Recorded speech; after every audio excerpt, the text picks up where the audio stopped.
mga kaigsuunan, sa miaging sesyon nagisgot ko bahin sa ikaupat nga level sa selot sa ubos nga lubnganan.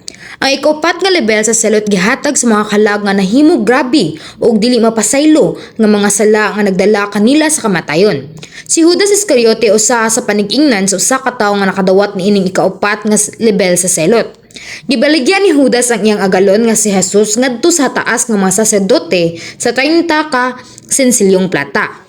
Sa katapusan si Jesus gilansang sa krus ug si Judas nagbitay siyang kagalingon nga dili makaagwanta sa pagbati nga sad-an. Apan karon mahimo kang adunay pangutana bahin niini. Si Judas Iscariote nagpatay sa iyang kaugalingon apan nganong siya nakadawat sa silot didto sa ubos nga lubnganan ug wala mahimong demonyo. Human sa pagpatinaw mahitungod niini, akong ipaambit ang pipila ka mga selot nga madawat ni adtong kinsa nagpasipala og nagsulti batok sa balang espiritu. Ang panultihon kapitulo 15 bersikulo 32 kay nagingon, siya nga wala magtagad sa disiplina magtamay siyang kaugalingon, apan siya nga namati sa pagbadlong makabaton og pagsabot. Dapat nga ganahan ka nga disiplinahon og badlongon, kay kun dili ikaw nga ang magtamay sa imong kaugalingon, mao nga dili ka ganahan madisiplina. Sa diha nga akong gipahayag kini nga mensahe mahitungod sa mga selot sa ubos nga lubnganan, kung ikaw imong dawaton kining ingon nga mga disiplina o pagbadlong, ikaw makaangkon og espirituhanong pagsabot ug mahimo nimong makuha ang usa ka labi ka maayo nga puy-anan sa langit. Ako nagampo sa ngalan sa Ginoo nga kamo mahimong maalamon nga mga magtotoo nga walay magtamay sa inyong kalag apan higugmaon kini sa bisan kinsa. Minahal nga mga kaigsuunan diha ni Kristo. Pipila sa mga nahulog sa imperno naghikog sama ni Haring Saul, Judas Iscariote ug uban pa. Kanusa sila madto sa ubos nga lubnganan. Tuguti ko nga ipasabot kini, kay adunay pipila sa inyo nga may mga pangutana mahitungod niini. Si Judas Iscariote nagbitay sa iyang kaugalingon nga may batig dili maagwanta nga sad-an tungod sa iyang pagbaligya sa iyang agalon. Ang mga kalag ni atong naghikog mahimong mga demonyo ug naglatagaw dinhi sa yuta. Mahulog sila sa ubos nga lubnganan kung magsugod na ang milenyo kaging harian. Sa ato pa, ang mga demonyo maglatagaw dinhi sa yuta hangtod matapos ang 7 ka tuig nga dakong kasakitan. Apan sa gipatinaw nako sa miaging sesyon, si Judas Iscariote wala mahimong demonyo. Apan anaa na siya sa ubos nga lubnganan nga nagdawat sa iyang selot. Unsa ang rason? Sa laktod nga pagkasulti, wala gani siya tuguti nga mahimong demonyo ug maglatagaw ni ining yutaa. Tungod kinakahimo siya dakong sala. Mas bugat nga sala ang gipahamtang kaniya ingong resulta. Syempre, bugat nga silot ang mahimong demonyo ug maglatagaw dinhi sa yuta. Kung ang usa ka kalag mobiya sa iyang pisikal nga lawas ug mapabilin sa pisikal nga wanang, kini mismo naghatag kaniya og dili maagwanta nga kasakit. Maganto sila pag-ayo nga baton nila na mas gusto na lang nila nga mahulog sa ubos nga lubnganan ug makadawat sa silot. Apan ang kasakit nga giantos ni Judas Iscariote sa ikaupat nga level sa ubos nga lubnganan dili makumpara sa kasakit sa mga demonyo. Ang mga pagsakit nga iyang nadawat sa krus hilabihan kasakit. Apan ang naa sa ikaupat nga level sa ubos nga lubnganan mismo naghatag kaniya og dili mahunahunaan nga kasakit. Kini tungod kay kung masalum ang level sa imperno mas taas ang densidad sa kusog sa unod nga nagpuno sa imperno. Pananglitan, sa pagganaog nato sa lawom nga dagat, ang tibok natong lawas kay makompress tungod sa pressure. Sa yanong pagkasulti, madugmok ang lawas. Imposible nga makaginhawa. Usab, ang mga ugat sa lawas mubuto og kita mamatay nga adunay dugo nga mogawas sa daghang bahin sa lawas. Bisan ang usa ka submarino, dili makapaubos sa usa ka level. Kung mahitabo, mabuto ang submarino, di ba? Ingong usab ang labi kalawong nga level sa imperno. Labi na nga napugos ang kalag sa kusog sa unod. Busa sila magantos pag ayaw pinaagi lamang sa maong luna. Ang luna diin si Judas Iscariote nagdawat sa silot kay adunay hilabihan kataas nga densidad sa unod nung kusog. Busa bisag dili siya mahimong demonyo, igo na siyang nagbayad siyang mga sala tungod kay nagantos siya pag ayo sa mga silot. Adunay usab laing espesyal nga rason nga siya talagsaon nga nahulog sa ubos nga lubnganan bisan siya nagikog. Kitudlo siya isip Ginoo sa ikaupat nga level sa ubos nga lubnganan. Dinhi ang pulong nga Ginoo wala nagpasabot nga sama sa tag-iya o gobernador. Kini nagpasabot nga siya usa ka representante sa mga tawo. Si Judas Iscariote padayon nga nagdawat sa mga selot. Gibutang siya sa tubangan sa tanan nga nakadawat sa ikaupat nga level sa selot sa ubos nga lubnganan. Busa sa dihang kadtong nahibalo bahin sa mga selot sa ubos nga lubnganan, sama kanimo ug kanako nakadungog sa ngalan nga Judas Iscariote, sila mapahinumdum sa ikaupat nga selot sa ubos nga lubnganan.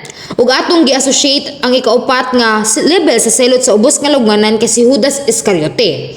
Ingon sa gipatin-aw, si Judas gitudlo nga usa ka butang nga sama sa usa ka kadako-dako nga tawo sa ikaupat nga level sa ubos nga lubnganan. Aron ang mga tawo sa ulahi nga mga panahon dili mosunod sa iyang dalan.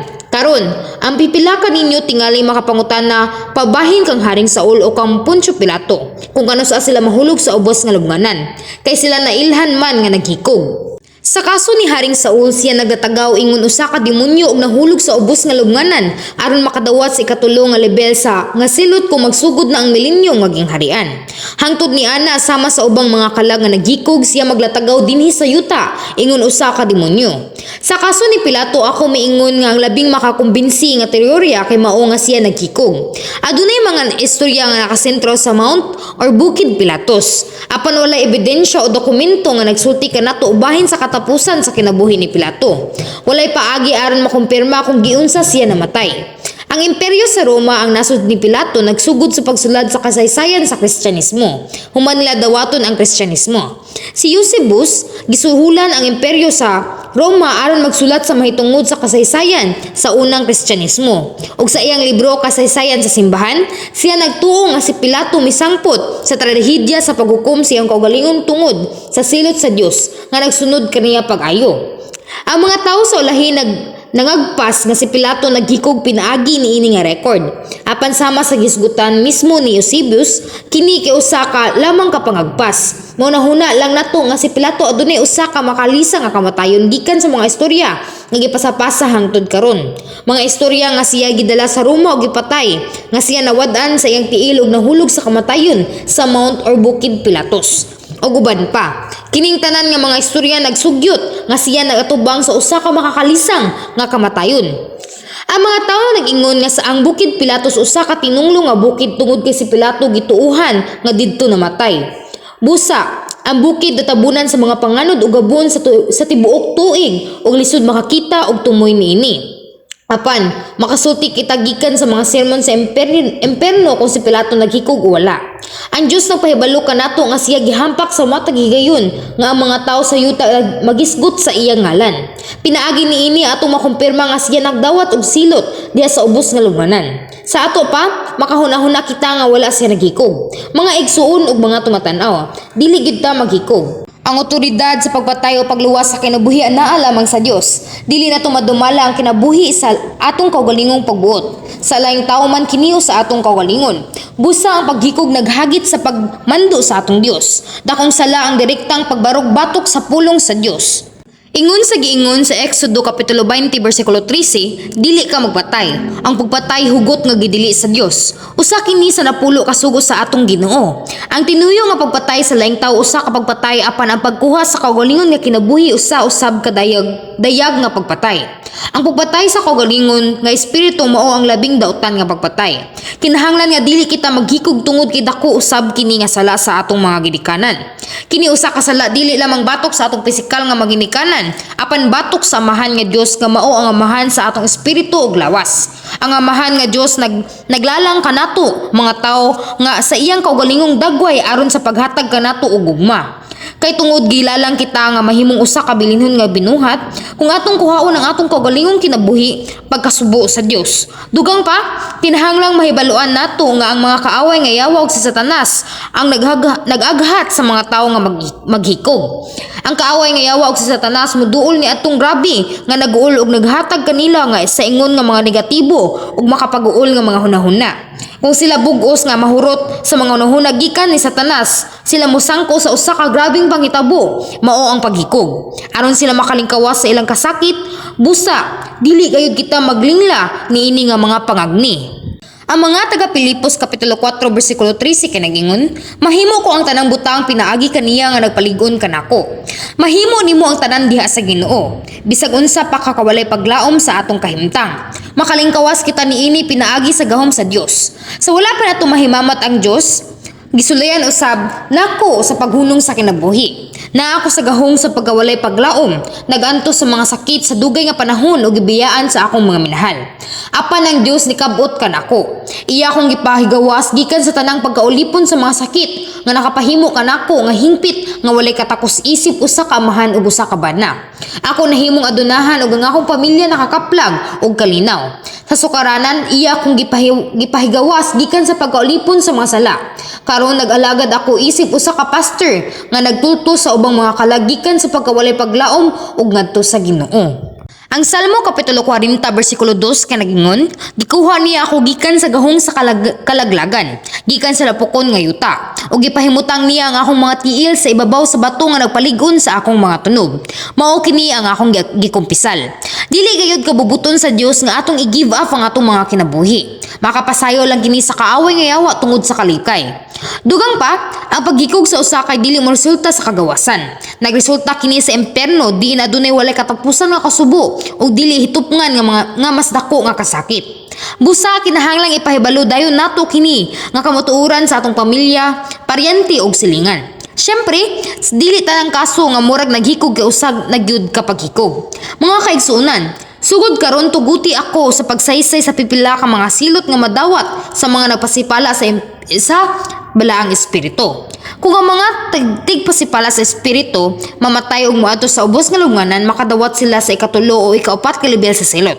Kini usa ka bugat nga sala. Mursulta kini sa ikatulo ug ikaupat nga level sa silot didto sa ubos ka lubnganan. Dili ang una o ang ikaduha. Mauna kini nagpasabot nga bugat gayud ang ilang mga sala. Sa atong makita sa atong pasahi karon sa Mateo Kapitulo 12 versikulo 31 to 32, ang pagpasipala batok sa balang espiritu dili mapasaylo hangtod sa kahangturan. Ang balang espiritu mao ang magtatabang nga gipadala sa atong Ginoo human siya mikaylap sa langit. Siya ang atong giya nga nagtutol kanato ngadto sa kaluwasan puli sa atong Ginoo. Ang balang espiritu naghatag kanato og pagtuo aron kita makatuo bisan dili makakita. Gihubad usab niya ang mga pulong sa espirituhanon nga kahiladman, ang mga tinago nga pulong sa Biblia. Aron mahibalan nato ang kabubuton sa Dios, sa ato pa siya nagtutol kanato ngadto sa husto nga dalan aron kita makadawat sa hingpit nga kaluwasan. Dugang pa, siya naghatag kanato og lain-laing mga gasa aron matilawan ang espirituhanong mga butang. Ang gasa sa pagsulti og mga lain-laing mga lengguwahe kay usa na niini. Ang balang espiritu nagpakita sa tanang matang sa mga ilanan o mga katingalahan uban ang iyang gahom. Gitugutan niya kita nga masinati ang gahom sa labing gamhanan nga Dios ug ang espirituhanong gingharian diha anaa sa langitnong gingharian. Iyang gibago ang atong mga kasing-kasing pinaagi sa pagtugot kanato nga makaamgo sa gugma sa Dios. Siya nagtabang kanato nga matawo pag-usab isip tinuod nga mga lungsuranon sa langit. Busa, ang paglimod ni ining balang espiritu sama ra sa pagtipas gikan sa dalan sa kaluwasan sa atong kaugalingon. Sa gayon nga atong madawat ang balang espiritu, ang atong mga ngalan kay natala na sa libro sa kinabuhi sa langit. Sama sa unsang tuiga, unsang bulana, unsang pitsaha. Sama kini sa pagrehistro sa pagkatawo dinhi sa yuta. Ang bisan pa ni ana, ang ubang mga tawo naglimod sa mga buhat sa balang espiritu bisan human makasinati sa iyang mga buhat. Naayo sila sa ilang mga sakit pinaagi sa gahom sa balang espiritu o nakabaton og bagong kinabuhi diha sa pultahan sa kamatayon. Apan, mibalik sila sa dalan sa kamatayon ug sa kalibutan. Kadtong mga dautan nga nagbutang-butang og naghilabot sa simbahan, nagbarog batok sa Dios. Lisod bisan ang dili magtotoo nga papasaylo kung sila makahimo sa maong sala. Apan kung ang usa ka magtotoo nga nakadawat sa kung grasya sa Dios makahimo sa ingon nga sala, sa unsang paagi nga atong masulti nga kini kay usa ka gamay nga sala. Ang pagbarog batok sa balang espiritu kay mao ang pagbarog batok sa Ginoo ug sa amahan nga Dios. Mao nga lisod ang pagpasaylo. Taliwala ni ining mga tawo nga nagpasipala sa balang espiritu, adunay magtiayon nga nakadawat sa silot isip magtiayon. Sila nag-ingon, naglagot ko nga nagminyo ko ni ining tawhanna. Naglagot ko og nagbasol ug gisumpa ko kini pag-usab. Nganong mianhi ako ni ining makakaluoy nga dapit. Nalimbungan ko tungod niya, gilimbungan ko niya. Ang tingog sa pagbako sa usa ka babayi kay milanog diha sa ngitngit. Ang magulanon nga wanang sa ubos nga lubnganan. Kini nga babayi gilimbungan sa hambana og mibarog batok sa Dios uban kaniya. Ingon usa ka sangputanan, siya natapos sa ubos nga lubnganan. Kay tungod gisulutan siya pag-ayo, siya nasuko og nagtunglo siyang bana. Silang duha kay mga dautan. Apan ang asawa dili makahimo sa pagpasipala sa balang espiritu ug mubarog sa batok sa Dios, siyang kaugalingon lamang. Tungod sa iyang unodnong pagbati, siya niduyog sa daotang mga buhat siyang bana ug mibarog batok sa Dios. Kining magtiayon nagpasipala sa balang espiritu dungan nga nakadawat sa ilang silot. Ingon nga ilang silot sila magpuli-puli sa pagsulod sa usa ka dako nga kaldero nga puno sa nagbukal nga likido. Ang kaldero adunay pipila ka wala mailhi nga likido nga hugaw ug baho kayo. Adunay kalayo nga kanunay nga nagdilaab sa ilalom sa kaldero. Mao nga ang likido kanunay nga nagbukal. Inigsulod nila sa kaldero, ang ilang panit mubuslot sama sa usa ka baki. Ang ilang nawong sa tibok lawas magsugod nga mahimong mangilad nga nanggawas ang ilang mga eyeballs. Ang ilang lawas nagkurog tungod sa kainit ug sila naghuot sa baho. Gisulayan nila nga likayan ang kasakit ug gisulayan nga igawas ang ilang ulo sa likido. Unya ang usa ka dako nga tiil manaog gikan sa taas aron walay kaluoy nga itulod ang ilang ulo balik sa kaldero. Kini nga tiil mao ang tiil sa mensahero sa impierno nga magsakit niining magtiayon. Ang lapalapas ay ang tila dunay mga mahait nga butang nga gilansang sa ibabaw niini. Sa pagyatag niini nga tiil sila grabing nasamdan og gitulod balik sa kaldero ngadto sa nagtuok nga kainit ug kabaho. Apan sa dili madugay dili na nila maagwanta ang kasakit ug musulay sa paggawa sa likido. Unya tunog-tunuban sila ug gibalik kini pag-usab. Kini nga panghitabo kay nagpadayon nga walay katapusan. Apan kini nga silot gipahamtang sa usa ka tawo sa usa ka higayon nga nagpasabot nga kung ang bana anaa sa kaldero, ang asawa kinahanglan nga motan-aw niining makakalisa nga talanawon gikan sa gawas. Sa dihang ang asawa gisilutan, ang bana kinahanglang magbantay sa iyang pag-antos. Dili sama niining pisikal nga kalibutan, sa impyerno sila makakita sa kaldero bisan sa gawas. Sa sinugdanan sila mubatig grabe kaguol sa dihang ang ilang kapikas kay nagantos. Hangtod ni anang puntuha, adunay pa sila nahibiling unodnong pagbati. Sila nangamuyo alang sa ilang kapikas nga nagingon, ang akong bana o ang akong asawa na sa sulod, palihog pagawasa siya. Palihog ayaw siya pagyatag kaniya. Palihog kuhaa siya gikan niini. Apan sa paglabay sa pipila ka panahon ang maong mga hangyo wala na madungog. Nganuman, human sila makaagi ni ana nga siklo sa makaduha, ilang naamguhan nga kung mas dugay ang pag-antos sa usa, mas minus ang pag-antos sa usa. Gikan silang pagkaamgo niini ang sunod nga ilang gihangyo mahimong hingpit nga lahi. Sa pagkakita sa ilang kapikas nga nagluto-luto sa kalderong og nagantos sa kasakit sa tibok nilang lawas nga nagbuswak, sila misinggit pabay siya didto. Ang usa nga nagantos sa kaldero kay nagdugang sa ilang pagdumot sa pagkakita sa lain nga nagsulti nga ingon ni ana. Sa paglabay sa panahon ang bana ug asawa mas naglagot ug nagtunlo sa usa-usa. Kini mao ang unodnong gugma. Ang asawa miduyog siyang bana bisan sa pagluhib sa Ginoo sa ginabuhi tungod kay gihigugma niya kini. Apan unsay sang putanan sa maong unodnong gugma. Sila sa tinunglo mahulog ngadto sa impierno ug makadawat sa silot sa walay katapusan. Sa dihang asawa mareklamo batok sa iyang bana nga nag-ingon nga siya nagantos tungod kaniya, siya dili magpakahilom. Hinunua iyang gitunglo ang iyang asawa sa mas kusog nga tingog. Nasuko nga og gitunglo niya ang babaye nga miduyog kaniya sa daotang mga buhat. Sa dihang sila naminyo, sila may pahayag nga sila nahigugma sa usag-usa. Apan tungod kay sila anaa sa hilabihan nga kasakit, ang usa gusto na nga ang usa magantos sa labaw pa. Ang maong kangiliad kay madunot, nga mao ang unod ug ang makamatuoran sa impierno. Ilang gitunglo ang kamatuoran nga sila kanhi, bana ug asawa og mihangyo sa mga mensahero sa impierno nga patugayon pa ang pagantos sa ilang kapikas diha sa kaldero. Unya, ang mga mensahero sa impierno naripay ka pag-ayo. Ang mga mensahero nalingaw sa pagtan-aw ni ana nga talanawon sama sa ilang pagtan-aw sa usa ka makakalipay nga salida. Nga nag-ingon, sila nagtunglo sa usag-usa bisan dinhi. Ang ilang pagkadautan naghimo kanato sa hilabihan nga kalipay. Ug aron mas lingawon ang ilang kaugalingon, mas gipainit nila ang kalayo sa ilalom nga kaldero. Sa makausap pa sa dihang ilang iduko ang ilang ulo, ila kining tunog-tunuban. Samtang ang likido sa kaldero nahimong mas init, ilang ibuugbo ang mas mapait nga mga tunglo sa ilang mga ngabil. Sa ilang pagbuhat niini, ang katawa sa mga mensahero sa impierno nahimong mas kusog. Sa sunod nga sesyon, akong ipasabot ang ubang mga matang sa selot sa nga gipahamtang ni atong nagpasipala sa balang espiritu. Sa diha nga mga kalag nagantos sa mga selot sa ubos nga lubnganan kay naghatag og daotan, ang mga mensahero sa impierno kay nalipay niini. Parihas kani dinhi sa yuta. Kung mga taong magbuhat og daotan og mga daotang espiritu kay malipay kanila. Kung magatubang kita og mga kalisdanan, kung kita makompromiso sa kalibutan o magbakho o moreklamo, ang gaaway nga yawag si Satanas malipayong moduol kanato nga magdala kanato og mas dagkong mga pagsulay o mga kalisdanan. Sa wala pa matukod kini nga simbahan, nagpuyo ko sa usa ka lawak nga balay paabangan nga walay pagpainit sa salog. Bisan na sa tigtugnaw, nagpuyo kami bisan sa adlaw nga mga tigtugnaw sa bugnaw nga kwarto. Walay heater o stove. Bisan sa ang aparador, nagbutang lang og habol sa suok sa among mga kwarto. Walay dapit nga bitayanan sa among mga sinina. Gipilo lang namo kini og gibutang sa usa ka dapit. Kadtong panahon na kay anaa na sa 70s sa Korea. Talagsara ang usa ka pamilya nga adunay refrigerator. Ungod niya magbutang kami og partition para makuha og space nga halos dili makahigda ang usa ka tawo.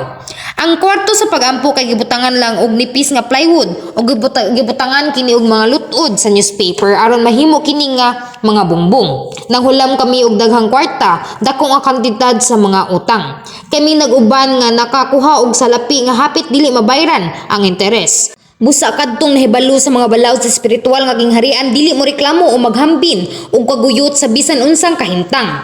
Nagapasalamat sila nga nagsugid sa ilang pagtuo hangtod sa katapusan. Sila magapakita silang pagtuo ug gugma. Bisan unsa pa ka mapait ang pagsakit kanila sa mga mamumuhat sa dautan, wala sila magdumot o makigbatok kanila. Ilang gitugyan ang tanang butang ngadto sa Dios o nakiglabot lamang kanila diha sa pagkamaayo. Gisunod lang nila ang pulong sama sa Roma Kapitulo 12 versikulo 21. Ayaw pagpadaog sa dautan. Kung dili daoga ang dautan pinaagi sa maayo. Samtang sila mutuman sa pulong sa Dios ug mulihok lamang sa kaayo ug gugma, kini kay mao mismo ang nagsilbi nga gahom og otoridad aron sa pagbuntog sa mga pwersa sa daotang espiritu. Tungod kay ang kaaway nga yawa og si Satanas dili na makaakasar kanila. Ang tanan nga mga pagsulay og mga kasakit kay mawala. Busa sa bisan unsa nga matang sa kalisdanan, ako nang hangyo nga kamo magunahuna lamang sa kamatuoran ug mulihok pinaagi sa pagtuo. Sa ingon nga kita kay makakita og kalipay sa Dios. Nagampo ako sa ngalan sa Ginoo nga bisan unsa ang imong buhaton himayaon nimo ang Dios pinaagi sa kanunay nga pagdaog pinaagi sa ngalan sa Ginoo ug magsilbi nga kahayag sa matag ngitngit nga lugar. Amen.